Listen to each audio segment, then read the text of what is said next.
रास्ते से जाते थे, दूर कोई भक्त दिखाई पड़ा, श्वेत शुभ्र दाढ़ी वाला बुजुर्ग बूढ़ा, कोई संत सन्यासी। दूर से पहचान लिया था उस सन्यासी ने, अरे ये तो नारद लगते हैं, नारद। और ये नारद हैं, ये तो हमेशा भाई यहां वहां विचरण करते हैं, कभी बैकुंठ लोक, कभी शिव लोक, कभी ब्रह्म लोक, कभी स्वर्ग लोक। इनका बीजा तो सदा के लिए बना हुआ है ना। हमारे देश में, हमारे विश्व में कुछ ऐसे देश हैं जहां के लोगों को वीजा ही नहीं लगता। जैसा एक देश है जापान, वहां के लोगों को कहीं जाने के लिए वीजा ही नहीं लगता। और हमें अमेरिका जाने के लिए सब मरते हैं, लेकिन अमेरिका वाला ऐसा डंडा बजा रहे हैं अभी, जो इधर उधर से गए हैं, मैक्सिको की दीवार पार करके गए हैं, उनको तो बस बेड़ियां पहना के लाए अभी। बेड़ियां, तुम गलत ढंग से अमेरिका में प्रवेश किए, हम मरे जा रहे हैं अमेरिका जाने के लिए, इंग्लैंड जाने के लिए। एक जापान ऐसा देश है, वहां के लोगों को हर देश कहता आओ ना हमारे यहां, आओ पधारो मारो दाम। वीजा फ्री है वो देश, वहां के लोगों को वीजा ही नहीं लगता। ऐसे ही हमारे नारद जी थे, जिनको वीजा की कोई जरूरत नहीं पड़ती थी, जब चाहते वो चले जाते। ठीक है। तो सन्यासी ने देखा, बूढ़े सन्यासी ने, नारद जी लगते हैं और जीवन भर मैंने तप किया है, साधना की है भगवान शिव का, भगवान भोलेनाथ का मैंने सुमरण जाप किया है, उन्हीं की भक्ति की है। आज वो आ रहे हैं, आंखें बिल्कुल छलक पड़ी आंसुओं से, आंखों में एक रोशनी आ गई, आंखों में एक तेज आ गया, आंखों में चमक आ गई। जरूर मुझे आज मेरी तपस्या का फल मिलेगा, जान पाऊंगा कि मैंने जो अब तक जीवन में भक्ति की है, तो मुझे मुक्ति कब मिलेगी। जरूर आज नारद जी आ रहे हैं, पधार रहे हैं मेरी कुटिया में। थोड़ी दूर तक आगे चले गए, अगवानी के पैरों में गिर पड़े और उसे बड़े प्रेम के साथ, आदर के साथ अपनी कुटिया में लाए और उसे आसन दिया, जल पूछा, जलपान पूछा, हाथ जोड़ करके, प्रभु किधर से आना हो रहा है, कहां जा रहे हो, कहां जा रहे हो। नारद जी ने आने का प्रयोजन बताया। प्रयोजन बताने के बाद कहा, भगवान बड़ी कृपा हो गई आपकी, मुझ पर दया हो गई, आप पधारे, मेरी कुटिया आज पावन हो गई, पवित्र हो गई। आज घड़ी में रवानंद की सदगुरु आए धाम हो। जैसे हमारे कबीरपंथी भक्त जन जब कोई संत गुरु आ जाए तो अपने आप को धन्य धन्य कृत मानते हैं। ऐसे ही नारद जी के आगमन पर वह जो बूढ़ा सन्यासी था, वृद्ध सन्यासी था, गदगद था कि आज मुझे पता चल ही जाएगा, ज्ञान हो ही जाएगा कि मेरी मुक्ति कब होगी। हाथ जोड़ा, भगवान आप तो सब जगह विचरण करते हो, विहरण करते हो, शिवलोक भी जाते होगे। नारद जी ने कहा, हाँ जाता हूं। अच्छा, अब की बार जाना तो मेरा एक छोटा सा काम कर देना प्रभु, छोटा सा काम, आपसे विनती है, प्रार्थना, हाथ जोड़ करके विनती है, मेरा एक काम कर देना। काम ये है कि मैंने जीवन भर, बचपन से लेके अब तक, आबाल वृद्ध, बाल्यावस्था से लेके वृद्धावस्था तक सिर्फ मैंने भगवान भोलेनाथ की भक्ति की है। तो जब मैंने भक्ति की है तो मेरी मुक्ति के विषय में पूछना भगवान से कि मेरी मुक्ति कब होगी। बस यही एक छोटा सा काम। नारद जी ने कहा है, ठीक है, कभी मेरा उधर से जाना हुआ, शिवलोक जाना हुआ, तो मैं आपके सवाल का जवाब पूछ लूंगा। बड़ी खुशी खुशी वहां से विदा हुए नारद जी और थोड़ा आगे बढ़े। खेत खलिहान का पार करते हुए आगे कोई फल्लांग भर दूर एक युवा सन्यासी का आश्रम था, छोटी सी कुटिया थी। एक युवा सन्यासी की कुटिया थी, एक पेड़ था उस कुटिया के पास। उस कुटिया के नीचे वो करताल हाथ में लेकर के भजन में मस्त था, ध्यान में मस्त था, सुमिरन में मस्त था। करताल लिया हुआ भजन में मस्त था, आनंदित था, लीन था, तल्लीन था, लवलीन था। नारद जी ने देखा, दाढ़ी बड़े हुए, बाल ऐसे ही लंबे लंबे, आंखें बंद है, अर्ध उन्मीलित आंखें, हाथ में करताल, भजन में आनंद। बोल हाँ, नारद जी तो थोड़ी दूर ठिठक ही गए, ठिठक कर देखने लगे उसकी मस्ती को, उसके आनंद को। भजन की भी अपनी एक मस्ती है, उल्लास है, आनंद है। कोई भजन में तल्लीन हो तो पूछना उससे भजन की मस्ती क्या होती है।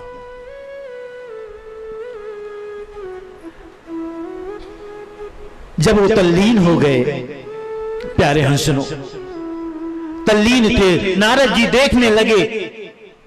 अचानक उसकी नजर पड़ी जो युवा सन्यासी था। ओ, नारद जी मालूम पड़ते और कब से खड़े हैं। मैं अपने में मस्त होकर के उन्हें देख भी ना पाया, और कब से इंतजार कर रहे, कब से देख रहे हैं मेरी कुटिया के पास आकर। ये तुम मेरे से बड़ी उद्दंडता हो गई, बहुत बड़ी उद्दंडता हो गई। हाँ, मेरे से बहुत बड़ी भूल हो गई, गलती हो गई। दौड़े दौड़े गए, चरणों में गिर पड़े, अपने गलती के लिए उसने क्षमा मांगी। भूल, गलती, आप मेरी कुटिया के पास खड़े हो, मुझे दौड़ के आपकी अगवानी करनी चाहिए, आपको आसन देना चाहिए, और मैं अपने में मस्त था, मुझसे भूल हो गई। उसे बहुत प्रकार से उसने अनुनय विनय किया, क्षमा याचना की, अपने कुटिया में ला के बिठाए आसन में, सुंदर आसन। जल जलपान पूछा, जल जलपान पूछने के बाद बस हाथ जोड़े बैठे। नारद जी बस उसे ही एक टक निहार रहे हैं, उसकी मस्ती अब भी उसमें छाई हुई है। जैसे कभी कभी तुम कोई अच्छा सा भोजन कर लो तो उसका स्वाद बहुत देर तक रहता है ना।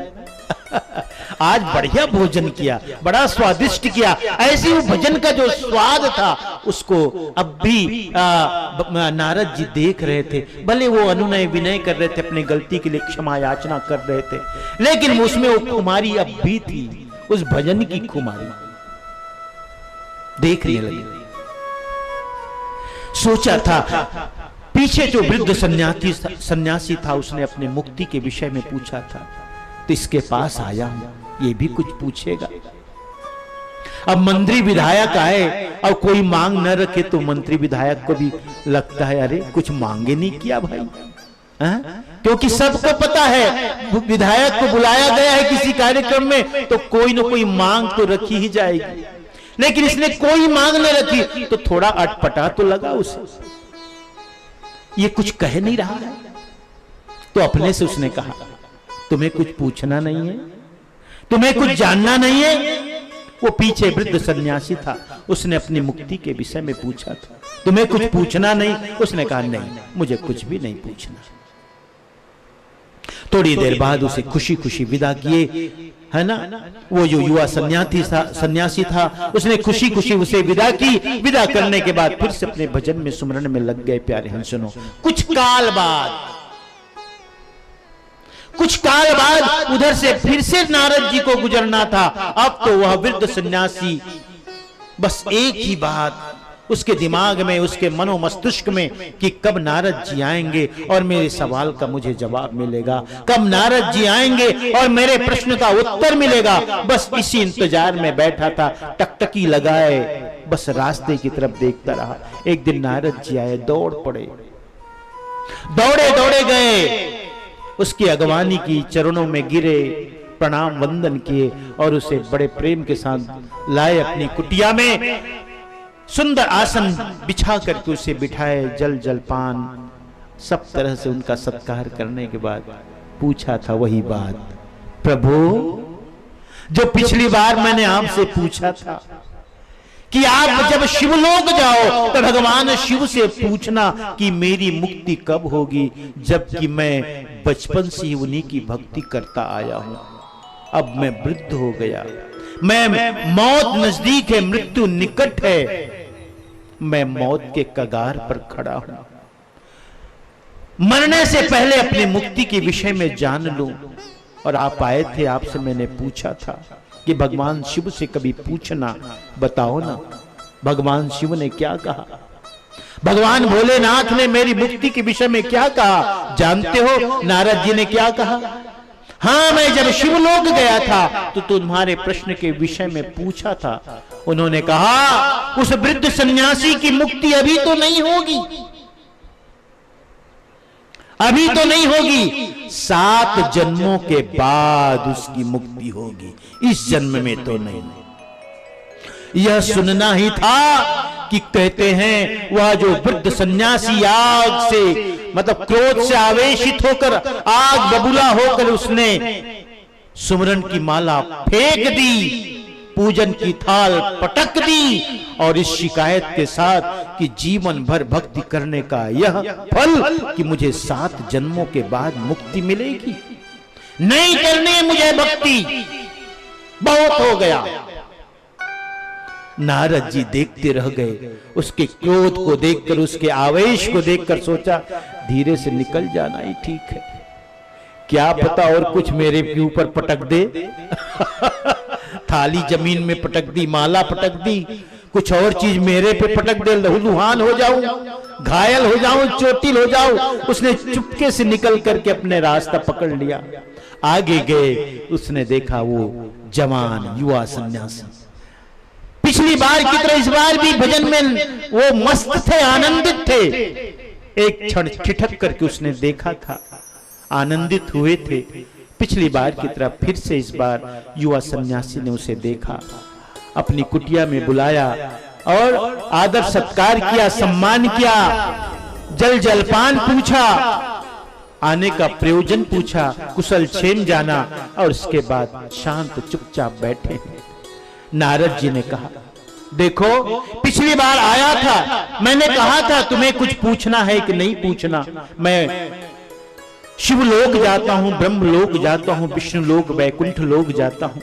तुमने कहा था कुछ भी नहीं पूछना, कुछ भी नहीं जानना। लेकिन जब मैं शिवलोक गया और भगवान शिव से उस वृद्ध सन्यासी की मुक्ति के विषय में पूछा तो मैंने सोचा तुम्हारी भी मुक्ति के विषय में जान लूं, पूछ लूं। तब भी उसके अंदर कोई उत्सुकता नहीं उस युवा सन्यासी के मन में कि क्या कहा, ऐसी कोई उत्सुकता नहीं। नारद जी को अपने आप स्वयमेव बताना पड़ा। जब मैंने पूछा भगवान शिव से कि उस युवा सन्यासी की मुक्ति कब होगी, जानते उसने क्या कहा? उसने बताया, उसने कहा कि वो युवा सन्यासी जिस पेड़ के नीचे वो नाचता है, गाता है, सुमरन भजन में मस्त रहता है, आनंदित रहता है, उस पेड़ में जितनी शाखाएं हैं और उन शाखाओं में जितनी डालियां हैं, उन डालियों में और जितनी टहनियां हैं, उन टहनियों में जितने पत्ते हैं, उसके बराबर जन्म लेने के बाद ही उस युवा सन्यासी की मुक्ति होगी। विचार कर, जिस पेड़ के नीचे वो युवा सन्यासी अपने भजन में आनंदित रहता है, उस पेड़ में जितनी शाखाएं, उन शाखाओं में जितनी टहनियां, उन टहनियों में जितने पत्ते, उसके बराबर जन्म लेने के बाद ही उसकी मुक्ति होगी। यह सुनना था तो कथा कहती है कि वह युवा सन्यासी यह सुनकर के और आनंद से उन्मत्त हो गया, खुशी से पागल हो गया और भगवान को बार बार धन्यवाद देने लगा। भगवान इस जंगल में, इस वन प्रांत में हजारों हजारों पेड़ हैं, लाखों लाखों शाखाएं हैं, करोड़ों करोड़ों टहनियां हैं और अरबों पत्तियां हैं, तुमने बस एक पेड़ तो कहा। इस वन प्रांत में हजारों हजारों पेड़ हैं, लाखों टहनियां शाखाएं हैं और करोड़ों टहनियां हैं, अरबों पत्ते हैं, लेकिन तुमने एक पेड़ तो कहा। तुम्हारी बहुत बड़ी कृपा है, तुमने एक पेड़ तो कहा। ये होती है भक्ति।